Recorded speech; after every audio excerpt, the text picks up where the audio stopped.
New years ఈరోజు మాజీ ప్రధాని కన్నుమూశారు మన్మోహన్ సింగ్. సో దాని గురించి అని చెప్పి అన్ని కార్యాలయాలు సెలవును ప్రకటించడం జరిగింది. సో యాక్చువల్లీ నిన్న ఎస్టర్డే చనిపోయారు.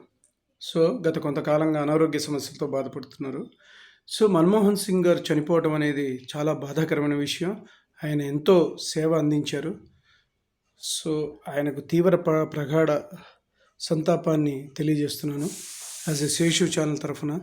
చాలా బాధాకరమైన విషయం. ఇలాంటి మహానాయకులు కోల్పోవటం మన యొక్క రాజకీయ చరిత్రలో చాలా బాధాకరమైన విషయం. సో ఆయన ఆత్మకు శాంతి చేకూర్చాలని శేషు ఛానల్ ద్వారా చెప్పడం జరుగుతున్నది. మన్మోహన్ సింగ్ గారు ఎన్నో ఏళ్ళు ఆర్థిక మంత్రి, ఆర్థిక కార్యకలాపాలు కూడా సక్రమంగా నిర్వర్తించారు. ఫైనాన్షియల్ లిటరసీ మీద ఫుల్ కమాండ్ ఉన్న వ్యక్తి, ప్రధానిగా కూడా చేశారు.